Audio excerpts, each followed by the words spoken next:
Good morning. We've all been students. Many of us have been parents, and a few of us have been teachers. The pandemic has disrupted so many parts of life, but perhaps none more important than education.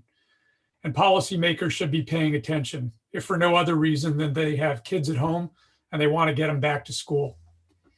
In all seriousness, the disruptions are real and profound, even on the best students. And on disadvantaged students, probably more profound. So many different issues to consider, not just economic disadvantages, but kids with disabilities and how they have access to online learning. And when kids come back into school, what is that experience going to be like? Schools and families have hard choices to make. The trade-off between providing meals at school, materials, special education. And when school comes back, what online platforms should parents and teachers and students be prioritizing? To get at some of these issues and so many others, we have three terrific experts here at UVA that are all national leaders on these topics. I'm going to give just very quick bio introductions where their complete bios are on our website. First, Melody Barnes, who is the Dorothy Danforth Compton Professor at the Miller Center and co-director for policy and public affairs at the Democracy Initiative in the College of Arts and Sciences here at UVA. She's also a distinguished fellow at the law school. She's been the director of domestic policy at the Obama White House, including during the first 2 years of the financial crisis in 2009 to 2011. And before that, she worked on Capitol Hill, among other places, working for Senator Edward Kennedy as chief counsel on the Judiciary Committee. She's worked in think tanks and in the private sector. We're also really thrilled to have Dean Robert Pianta, the Dean of the Curry School, with us today. Bob is the Novartis U.S. Foundation Professor of Education and a Professor of Psychology and the founding director of the Center for Advanced Study of Teaching and Learning here at UVA. Bob's work, both in research and in the classroom, connects education to human development, helping teachers interact with students more effectively. Bob regularly consults with federal agencies, foundations, universities, and governments on early childhood development, among other topics. And then finally, we're really excited to have Kimberly Robinson with us today. Kimberly is the Elizabeth D. and Richard A. Merrill Professor at UVA's School of Law.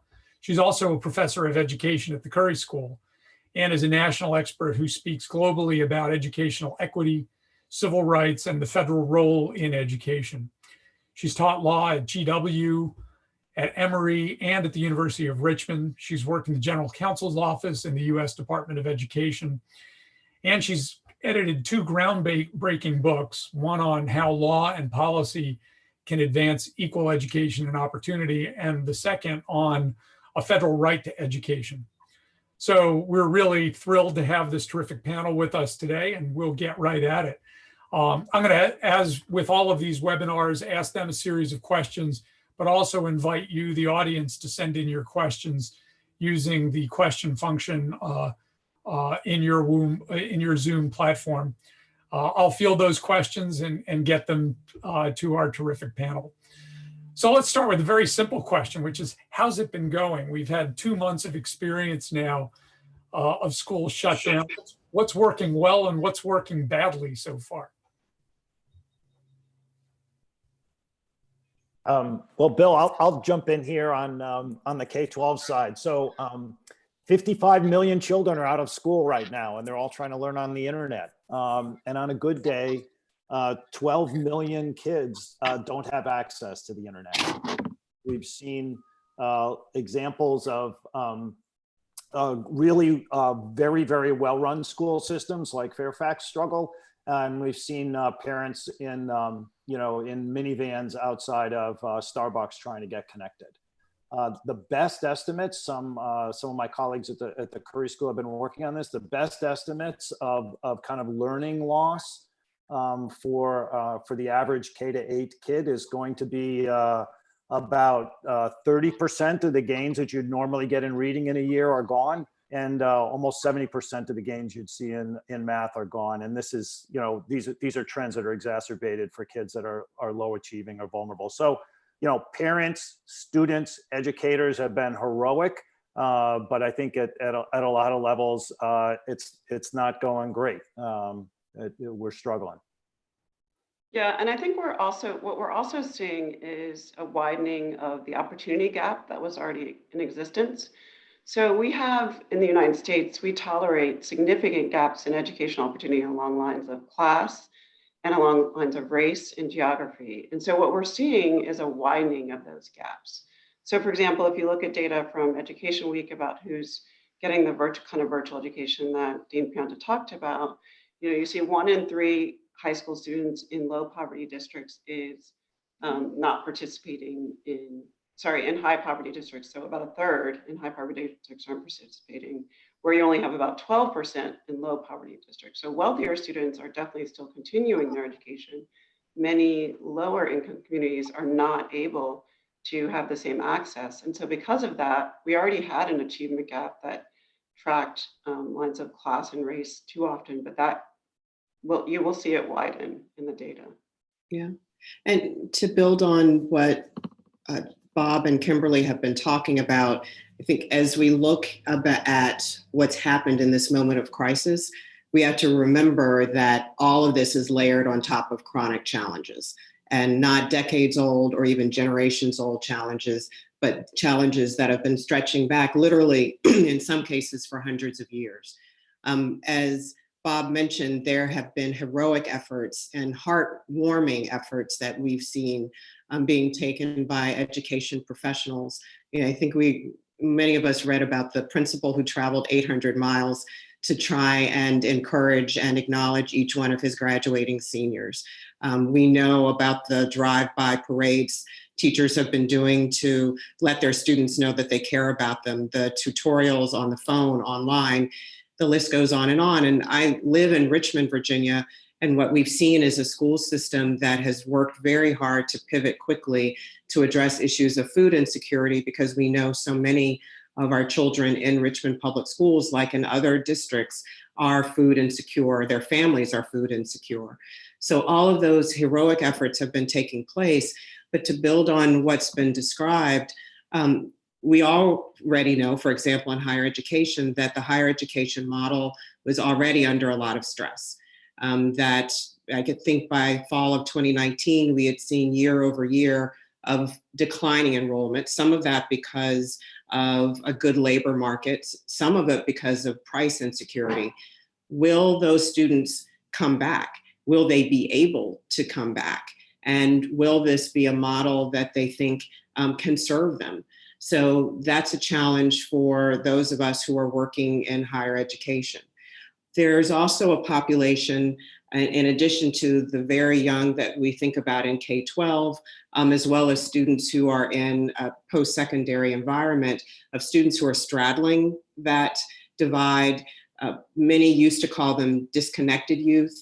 Now, and I think appropriately, because of their own attitudes, we call them opportunity youth, 16 to 24-year-olds, often disconnected from the education system.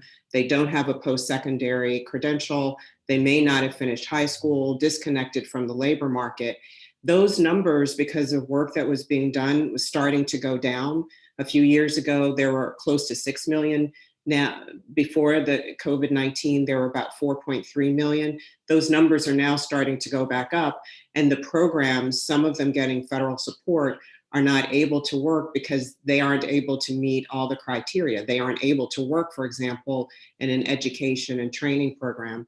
So those kinds of challenges continue as well.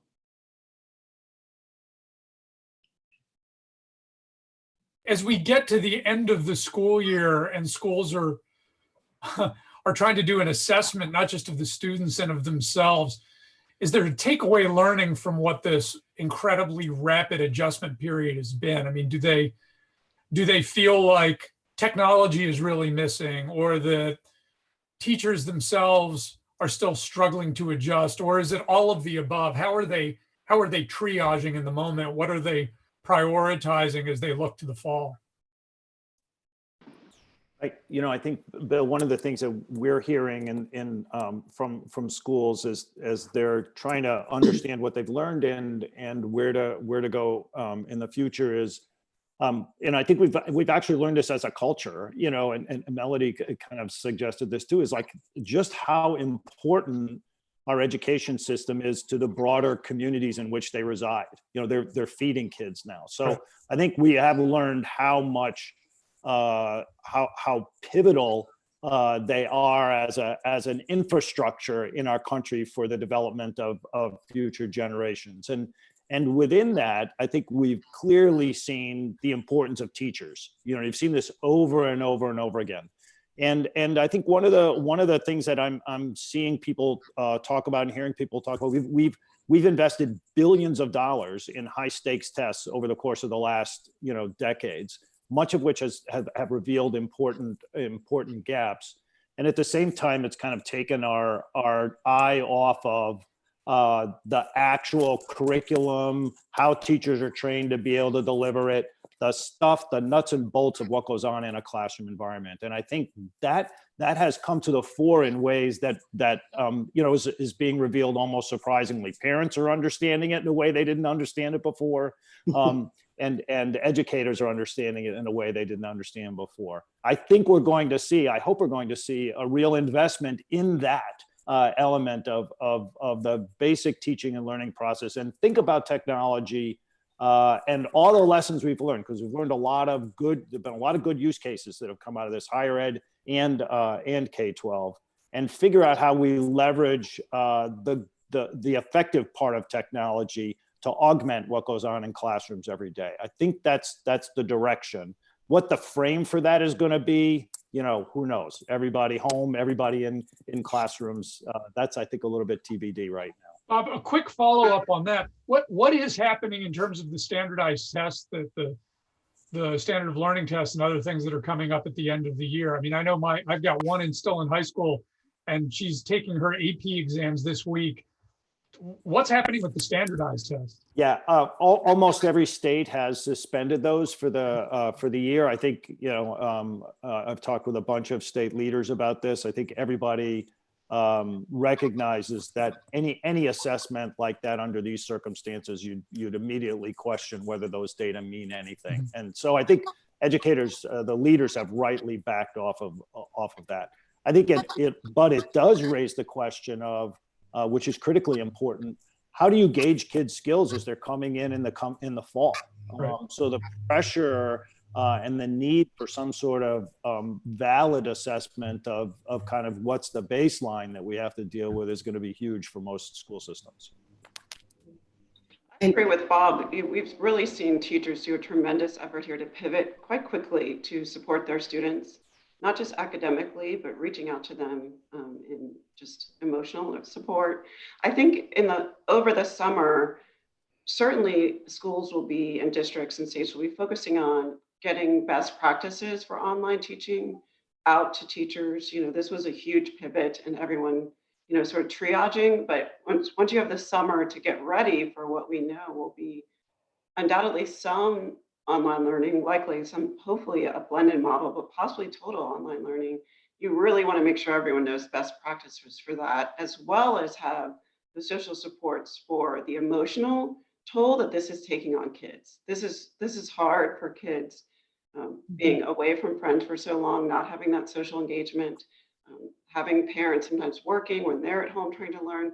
So this is really hard on them, and to put in the mental health supports, I think it's just really critical, or we are really going to see some long-term effects if we don't start to increase our mental health support. And a lot of schools, some schools serve as community supports in that way, where mental health is delivered through that. I think we're going to need to see an increase in that to ensure that our kids are doing okay. It's not just about, what gaps did they sustain? It's like, how are you? How are you doing? What's happened?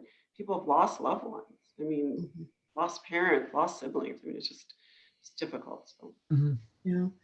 And again, to build on that, one, and this sits at the intersection of a couple of things that we've been talking about, there's a really important conversation about technology and distance learning that I'm sure will deepen.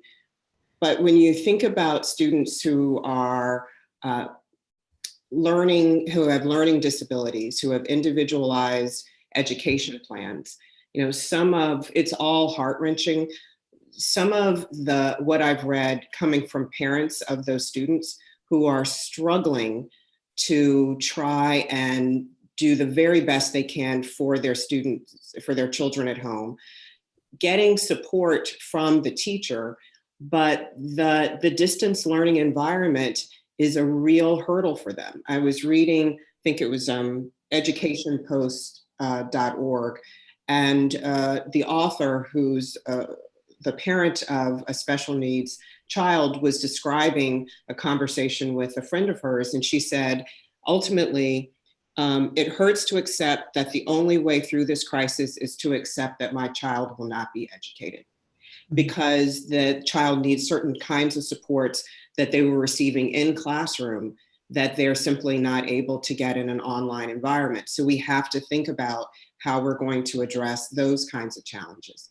And then when we take distance learning, there are a whole number of things that we could talk about there. But Bill, it looked like you were about to. I was just gonna, I don't want to interrupt, so I have a follow-up. Keep going with where you're going, Melody, because I do have a follow-up on one thing you said.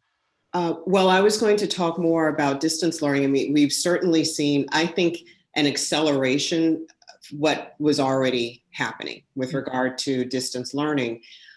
But we're also accelerating on the technology side, into a new environment as 5G, it starts to roll out or continues to roll out across the country. And 2 to 5 years, a lot of the country will be in a 5G network regime.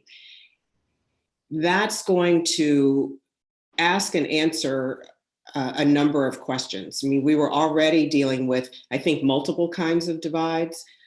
There was an urban-rural divide in a broadband regime. There was certainly one brought on by poverty. Can you literally afford high-speed internet access? But there was also almost a cultural divide, preparedness, the capability as a professional, as a professor, as a parent, to adapt in a tech world. And that's its own divide that crisscrosses socioeconomic levels. All of that is being thrown up and I think resorted as we go into 5G, which could be cheaper, but still may exacerbate what's happening in a rural environment. And that will compound circumstances that exist already. But how do we? I mean, we're professors, many of us have taught or teach semester over semester. How do we create a rich classroom in a new regime where students are saying, is this worth it? This isn't the way it was when I went into a classroom every day. How can you make this worth it for me? As opposed to having me question whether or not I should pay full tuition at a university where I'm not sitting in a classroom in front of a professor. At the same time, it could potentially provide something that's more rich, that's even more exciting for students. How do we do that given the new technology environment that we're walking into?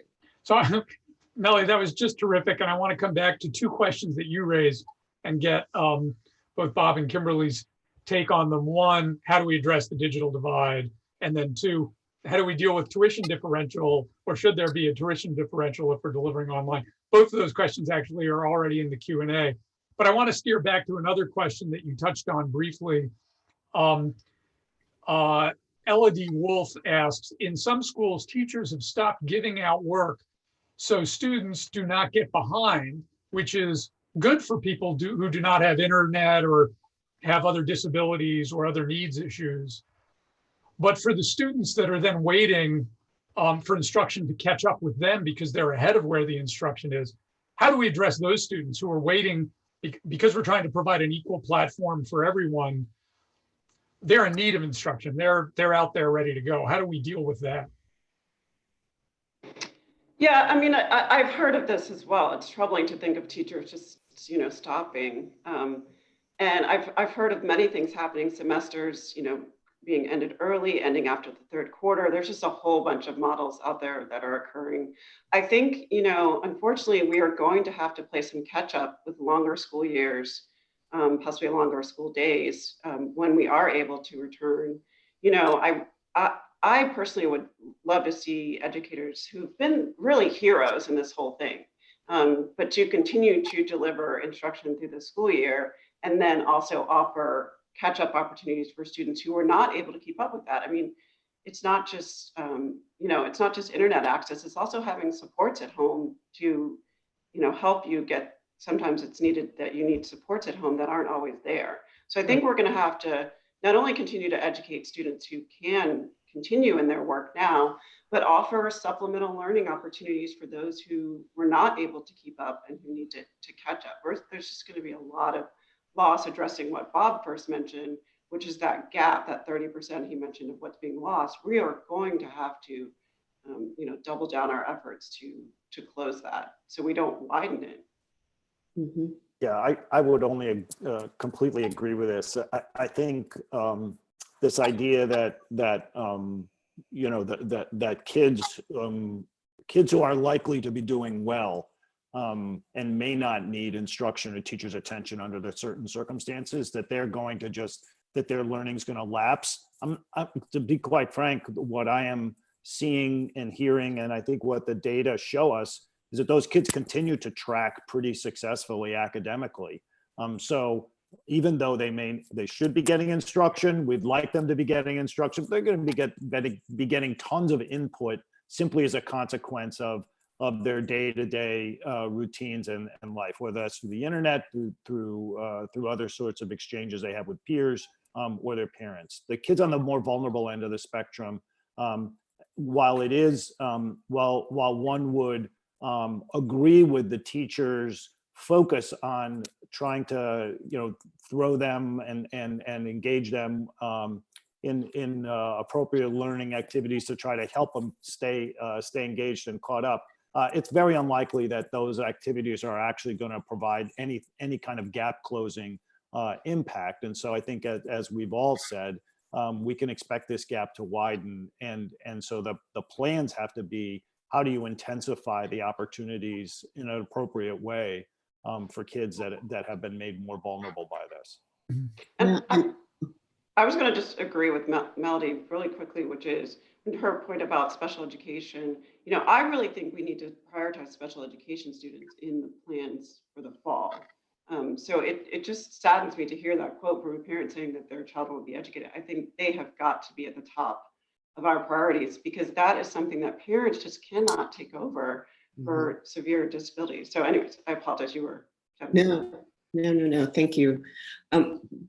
One of the things is we're talking about what we do in this situation and how we focus on the achievement gaps that are becoming more and more yawning, and the complexity of this for teachers. For example, I know some districts have started to think more about year-round school, and which happens in other places, and we all know the history around why it has not been prevalent in the United States. At the same time, they're saying, okay, this is a model we might want to consider because it does intensify, as Bob and Kimberly were just saying. At the same time, they're saying, well, what does this mean economically? I already, many of them, had a gap in my budget.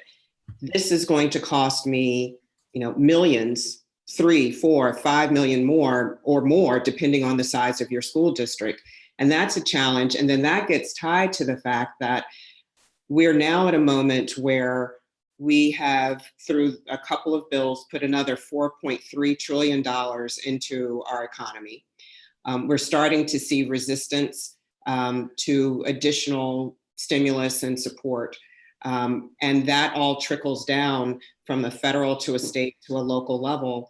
So at a time when we might need additional resources, in addition to rethinking how resources are used to provide some of these supports for our students, there's going to be a tightening of the purse strings at some point when people start to pull back, because they're looking at the significant and necessary resources that have already been put into the economy.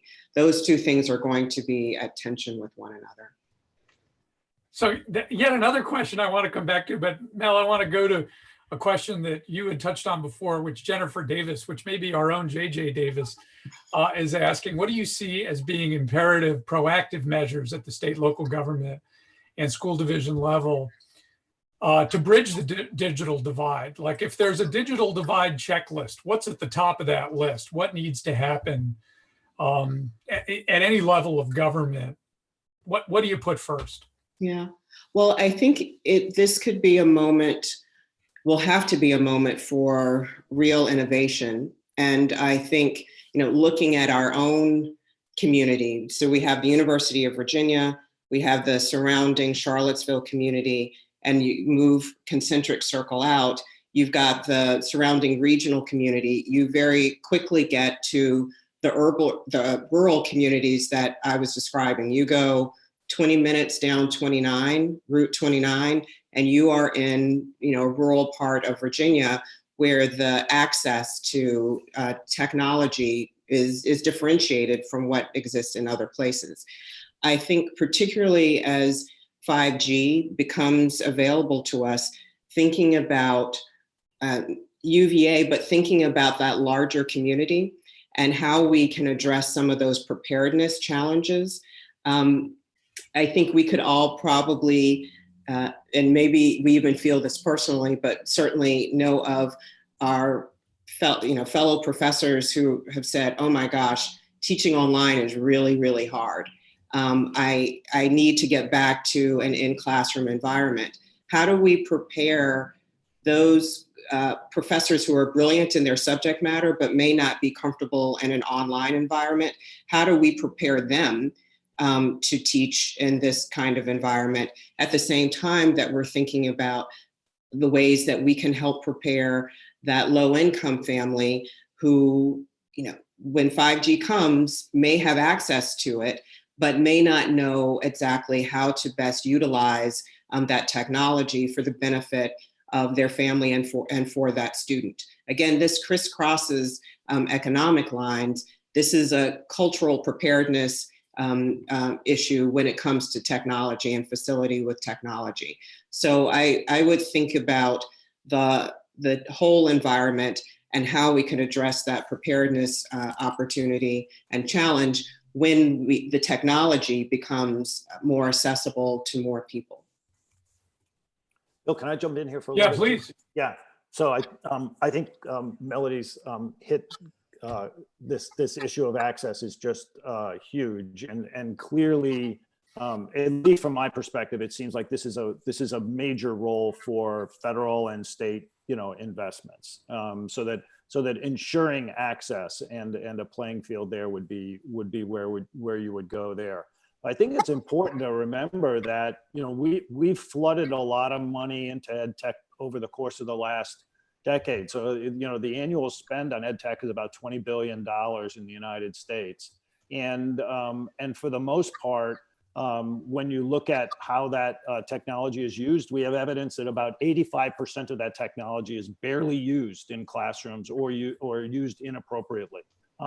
So this is, the access will be one question, but how do we leverage ed tech for not for the panacea that I think we hoped it would be by giving kids laptops and putting things in classrooms, but by really creating a technology that people will use, want to use, and use effectively.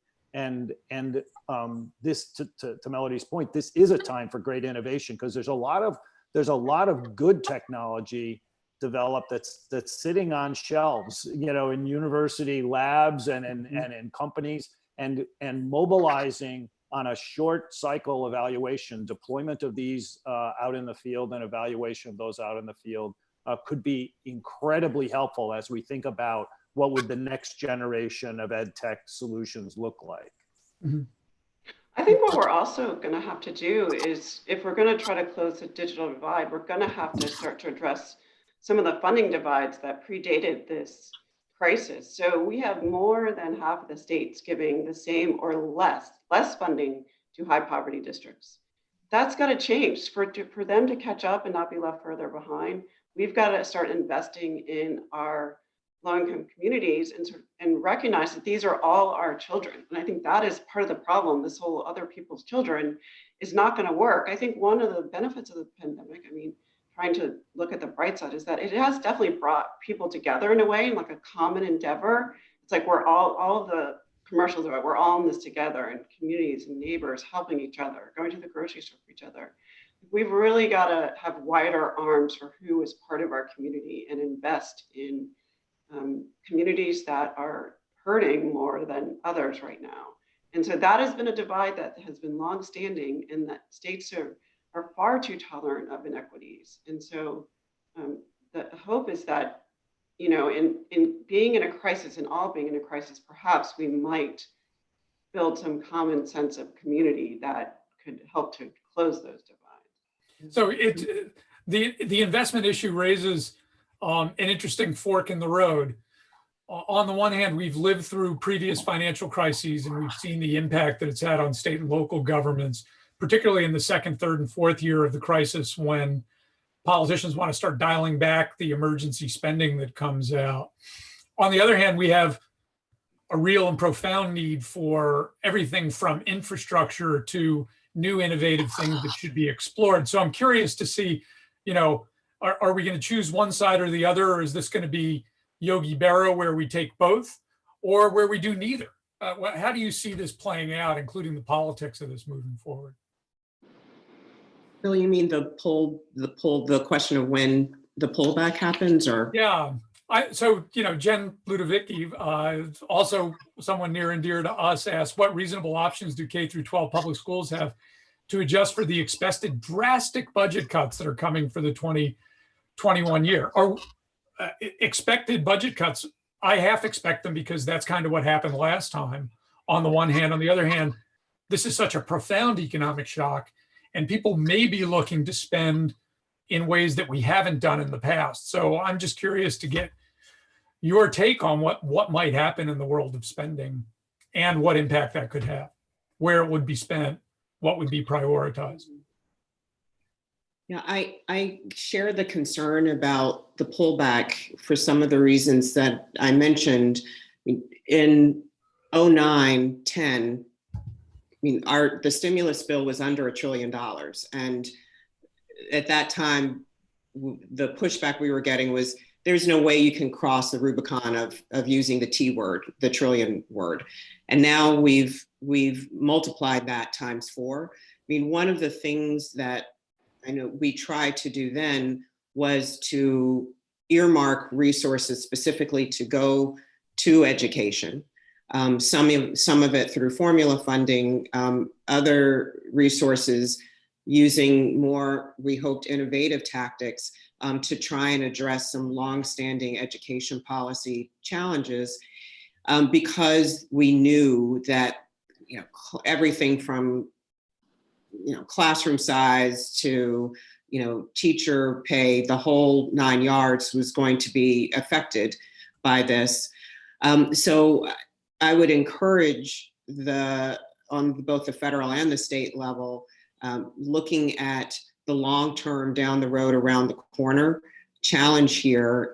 If we pull back and leave our education systems at every level, you know, starting from the pre-K, you know, through 20 level, if we pull back in a way that is short-sighted and undermines our ability to deal with the kinds of achievement gaps that we've been talking about, not to mention the job training programs that are part of our education system that are so critical. One of the things we saw the last go round was a move to community colleges, credentialing programs, et cetera.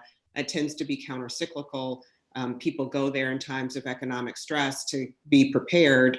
In this case, we've got many of those systems also closed down. They will reopen, but we recognize the necessity of them being robust. We also have to think about, well, what jobs, if you're thinking about job training, what's going to be available to us? You know, what sectors jobs won't come back What are the jobs that we're thinking about for the future? We've never been great at the predictive capabilities, but how do we address those issues?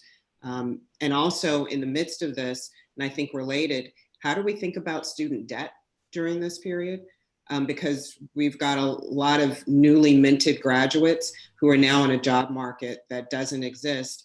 And all told, something like 45 million Americans sitting on $1.5 trillion worth of student debt. There's a default crisis that's also sitting out there. So how do we think about that part of the education puzzle as we address these issues too? So Bob, I want to steer both things that Melody touched on to you. One is where you see the federal funding going, particularly in K through 12, but then two, the higher education piece. Where do you see the trends there? There was a question from the audience of someone who just recently was an associate professor at a liberal arts college, Karen Kwasny-Kwa. 160 staff and faculty were recently released as a result of leadership cutbacks, including her job. What was the prospect for small liberal arts colleges in the future? Okay, so I think let me start with the latter and we'll try to go to the former. Okay. Easy questions. So I think essentially we have systems, both the higher ed and the K-12 system. Let's face it, we view these things as critical aspects of infrastructure. These are our human development infrastructure in this country, and they're vulnerable. They've been vulnerable for a long time. The Great Recession hit and exacerbated a certain set of vulnerabilities. We barely caught up on that. COVID hit and has exacerbated and threatens these in ways that are far more existential, I think, than even the Great Recession did. That's my point of view. I think on the higher ed side, the vulnerabilities that were there are revealed in the question. Those smaller liberal arts colleges that tend to be heavily reliant on tuition and don't have big endowments, that business model we've seen for the last 5 years is incredibly vulnerable, and I would expect some of those institutions to essentially fold in the new model. And whether there's a federal response to that, I don't know. That's a political question, even more than an economic one. On the K-12 side, one of the learnings from the Great Recession is that we feel like we reinvested and kind of caught up in the investment, and Melody pointed out the considerable amount of money that was put into K-12 during the post-recession years, which got the system kind of back on its feet again. But in the same way, it really didn't catch up to where it was, where it was, because we still saw the same kind of gaps.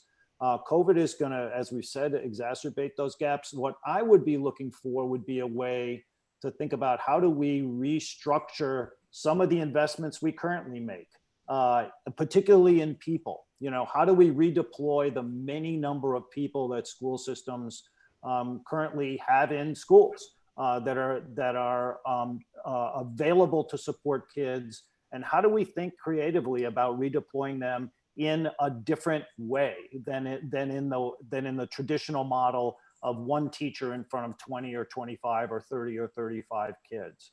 We've got lots of adults working with one or two children. Can we redeploy them to work? And so the model becomes a redistribution of critical assets. And I think the other piece is simply going to be the learning from the Great Recession that we saw just in the last couple of years, where teachers, we balanced we balanced state budgets on the backs of educators the last time around. If we do that this time around, we won't have teachers that are working two jobs. We'll have no teachers. And I think that is the critical investment that we've got to protect. Yeah, Kimberly, I was just going to pull you into this. You've written so much about the federal role at so many of these different levels. What is jumping out at you in these sets of debates? Yeah, so I think Definitely, this is a great opportunity for targeted federal investment in terms of supporting innovation and technology. I think that I agree with Bob completely that the Great Recession schools really paid the cost of that. I'm hoping that the big difference with this is that people are now seeing what a critical investment schools are for reopening the economy. If the schools aren't open, many families can't, parents can't go back to work. And so we're tied together in a way that we weren't in the Great Recession that enabled that sacrifice. But if we don't, we're trying to save jobs right now, but if we don't invest in our young people, we won't have educated youth to, be in those jobs later. So we're saving jobs for kids who aren't going to be prepared. But I think also at the federal level, I think there's a lot of room for targeted investment, particularly in increases in Title I funding for low-income communities, but also in technology. But I also do, on the higher ed piece, I'll just mention one thing that Bob did not mention is HBCUs. I think we've got to be sure that we are investing in HBCUs during this time. They are struggling economically and often are more vulnerable in ways that maybe some of the small colleges also are. And we want to make sure that they are, most of them are surviving this crisis as well. So I think at higher ed, there's some institutions that are facing bigger challenges than others. And I think Congress has a real chance to do some smart investments in K-12. There's a question in from the audience, and there have been so many questions, by the way. I think we show 44 open questions right now. So if we don't get to all of them, we'll collect them and possibly give some answers back. But there was a question here from a UVA administrator who asked about volunteering options. They'd like to volunteer, particularly remotely, for kids that are schools prepared for that? Especially as we're going into the summer when schools release students, if there's catch-up time over the summer or coming back into the fall, what ability do we have to connect students that need to volunteers?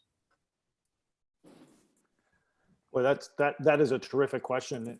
I do have to say, and I've been on calls now with a number of school system leaders for the last several weeks, and they are dealing with such immediate concerns that even a resource like that, an offer of a resource like that, is a very difficult. It's very difficult to even understand how to use that. I think this is that particular motivation, to get out and connect, is really important, and I would urge people to do that through right now through community organizations, through neighborhood groups, through a little bit less of a bureaucratic system or a simpler system to engage in community work. Because the school systems they're just kind of overwhelmed right now, and it wouldn't surprise me that an offer like that, although very gracious and important, might not be able to be received by a school system that's just under such stress, as many of them are. Yeah, I agree. I would add to that, thinking the desire, which is wonderful, and I think one of the, if there is a silver lining to this moment, as we've been talking about, is the desire to help one another and the realization that we're connected. So seeing the goal of helping young people and families as one that can expand out several concentric circles. So for example, there are organizations that are dealing with food insecurity. And we were talking about this early on. The schools are places where a number of children get breakfast, lunch, and a snack. And we know in the summer, in the same way that there's learning loss, there's loss of access to some of those programs. And in many places, there are backpack programs and other things to try and supplement for food insecurity challenges in the summer. There's an opportunity to be helpful there, or think about your local food pantry, places like Feed More and this part of the state and others. I also think about the other places where children can learn. I think about libraries, I think about museums, I think about boys and girls clubs, those kinds of organizations. And that provides volunteerism there, particularly because they're often already set up to accept volunteers, is another way to help children learn and to be of service at this moment. So we've got about 15 minutes left, and I want to pitch us toward the future. First, the near future, and then the far future. So in the near future, there are a bunch of questions about what's going to happen in the fall. I know everybody here in Charlottesville that has a connection to the university is paying attention to that moving target, but I'd like to sort of pull the aperture back a little bit, which is K through 12 and beyond, including universities.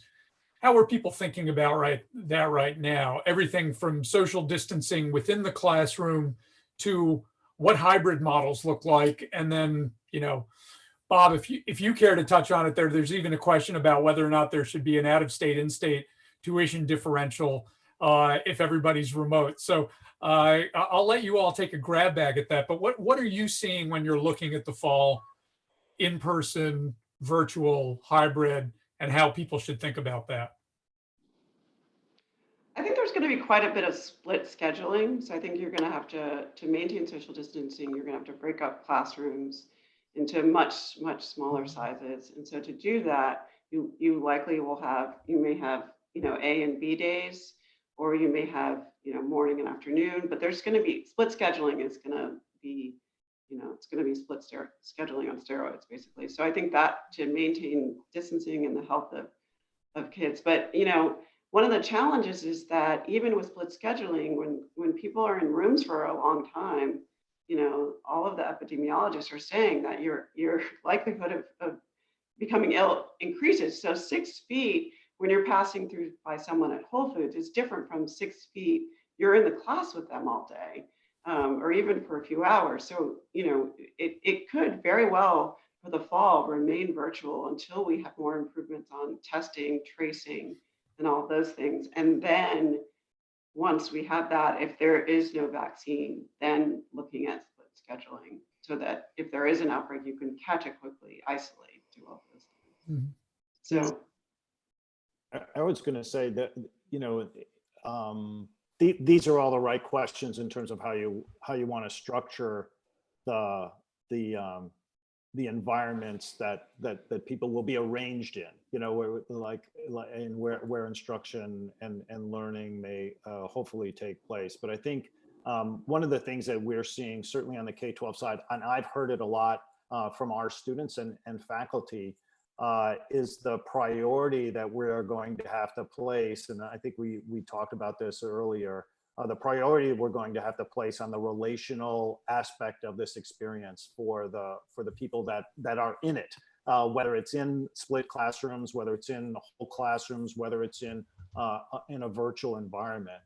We have learned, if we've learned one thing about a lot of this from all this, it's been the fundamental importance of the whole person, and the social and emotional experiences of the learners, and how that contributes to motivation and engagement and well-being and contributes to the academic learning that goes on, and those aspects on the part of the instructor themselves. So as we move into the fall, in whatever the arrangement's going to be, I think some primary focus on that element of the experience, of the learning experience, redefined more broadly, is going to have to be a real important part of that initial kind of onboarding experience for everybody. We're going to have to do more of that. We're going to have to support the adults to be able to do that well, and we're going to have to create spaces for learners to be able to engage with resources that can help them around the experiences that they're having and they express. So that's a different take on the question, Bill, but I think it's a critical component as we think about things, and we can't, sort of over focus on the structure and miss, these kind of day-to-day experiences and their importance. Yeah, Melody, did you want to join in on that one? I was just saying that was well said, and I would refer people also to UVA President Ryan's interview on Sunday on Face the Nation. And Margaret Brennan was asking him, how do you approach the fall? How do you even think about this? And in listening to him talk about many of the things that we've just talked about and Kimberly has gone through, everything from testing to contact tracing to, quarantine, the ability to do all of those things, and putting the start date through that filter to determine what next. Margaret Brennan said, you sound a lot like a mayor of a small city.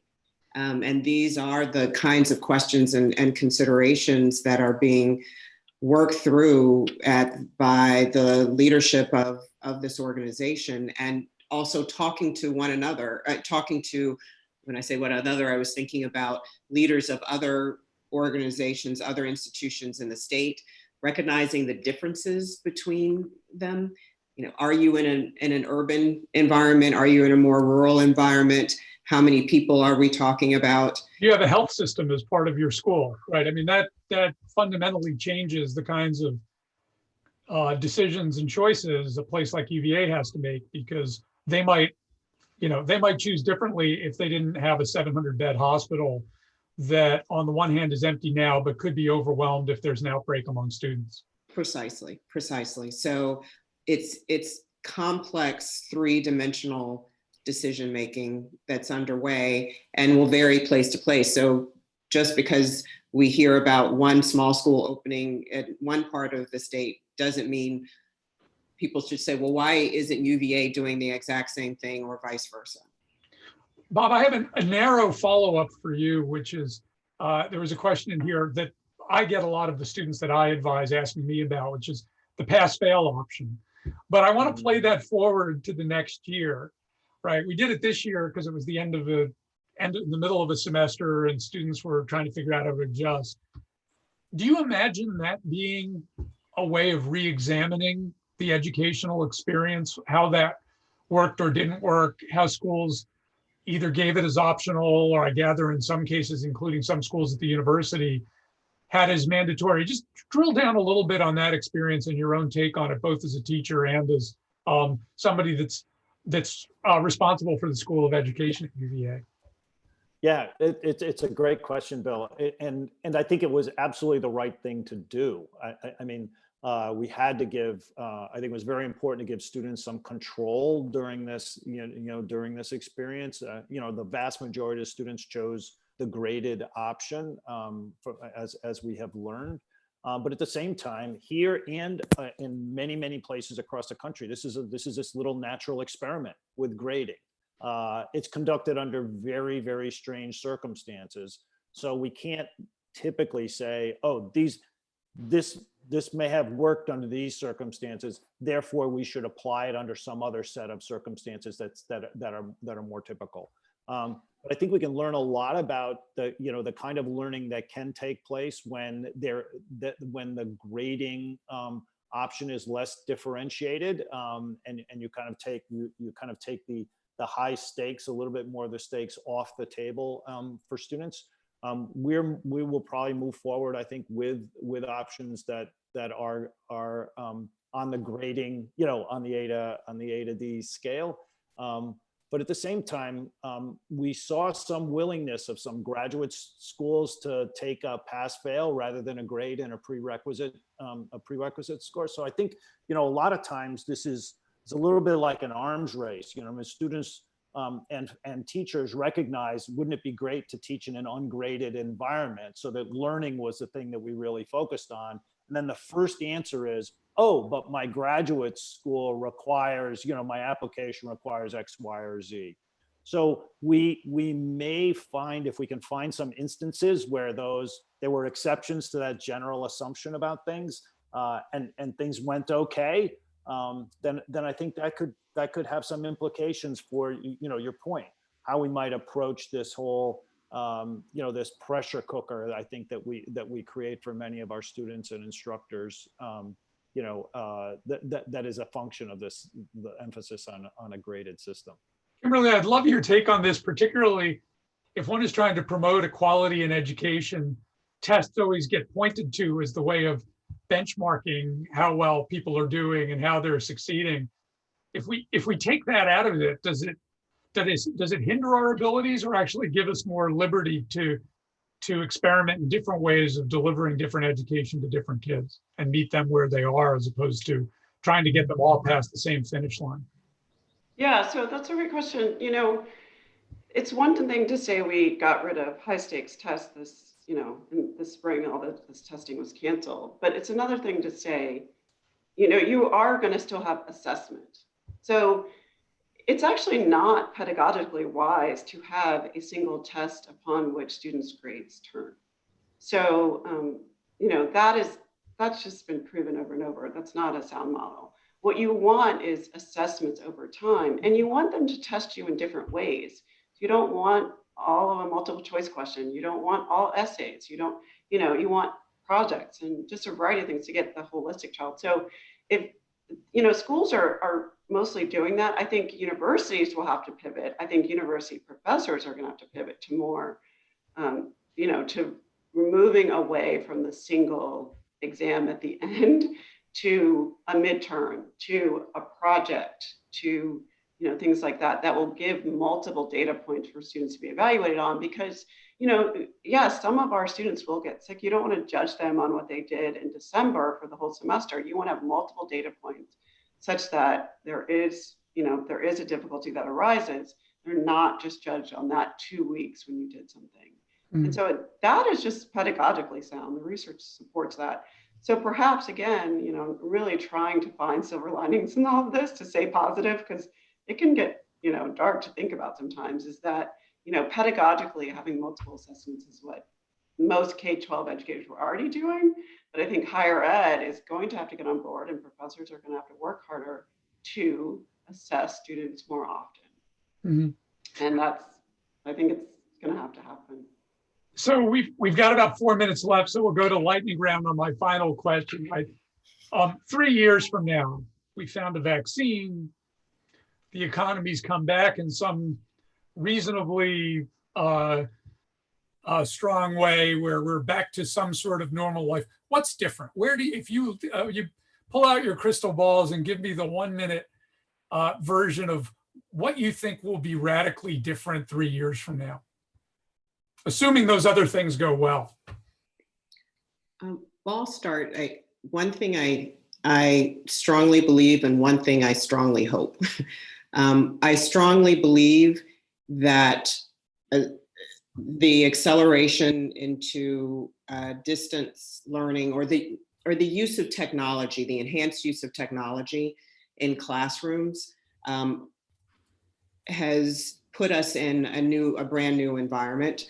And that this experience, which has been really challenging for many, mixed with new technological capability and smart thinking, the opportunity to wrap good policy and research around that, hopefully will create a more robust and enhanced and richer set of learning experiences for students. Maybe that's a mixture of what I think and what I hope.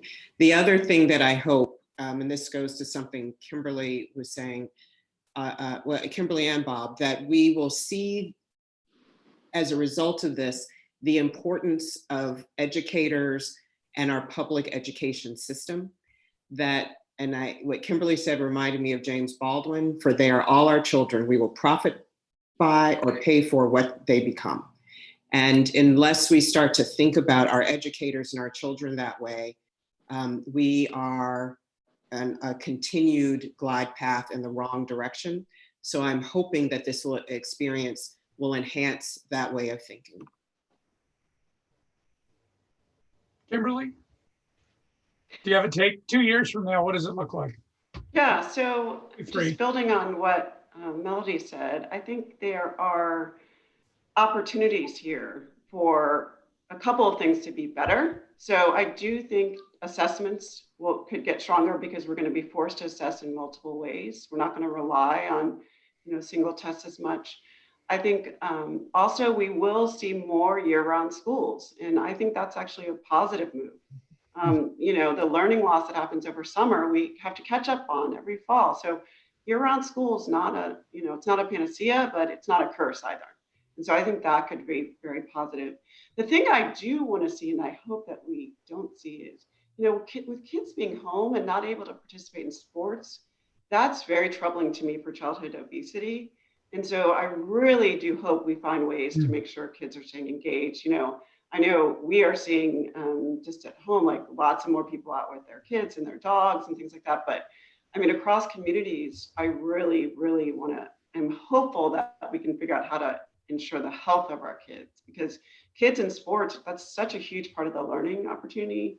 We've really got to find a way to get back to that, hopefully sooner than 2 years. You're making me feel guilty, Kimberly, because my high school sophomore who's taking her AP exam today, she just texted me, did want me to practice lacrosse with her this afternoon. It ain't going to happen. But I think that's something that we're seeing. That exact point that you're raising is something that I'm seeing in my Zoom meetings with my own staff, right? They've got kids at home. The kids are rambunctious. They're not getting outside. And so, they're walking around with their phone or their laptop while they're chasing a kid around and having a meeting with me. Bob, yeah, we've got to prioritize exercise while we're doing all this staying at home. So, yeah. Bob, 3 years from now, what do you see at 12 o'clock? These are hopes 3 years from now. So I hope that we will identify what technology does really well for us, and we'd see that evident in every classroom and every kid's experience across the country. I hope that we will also understand that we need people, and we need those educators, and we need to strengthen them, and we will have figured out more of what we need to do to strengthen their capabilities with kids in the classroom. And I hope, I think we will absolutely see this, which is, and Kimberly mentioned this, a reinvestment in what we understand to be good curriculum and assessment. That we will have moved away from everything being organized around a set of high stakes tests that take place once a year, and we'll double down in a much more concerted way on the day-to-day learning that takes place in classrooms, and make that as rich as possible. I think we're poised to be able to do that. It will take a considerable investment and in a sense a protection of this very, very vulnerable system that that we're learning about day to day, more of its vulnerabilities. Well, I can't thank all three of you enough, not just for joining us on the webinar, but for all that you do for all of our kids. We really are blessed at UVA to have a terrific group of high impact educators on the topic of education. And I also want to thank the audience. This was a huge turnout today. I think we were over 400 at the peak, which is one of the biggest audiences we've had for these webinars. And I know based on the other ones, we've had many more viewers on YouTube, both today and to come. So many thanks to all. We have a few more of these webinars left this semester before things wind down. And we just want to thank everybody, including the Miller Center team and all of you who come to these and support these endeavors. Thanks. Thank you.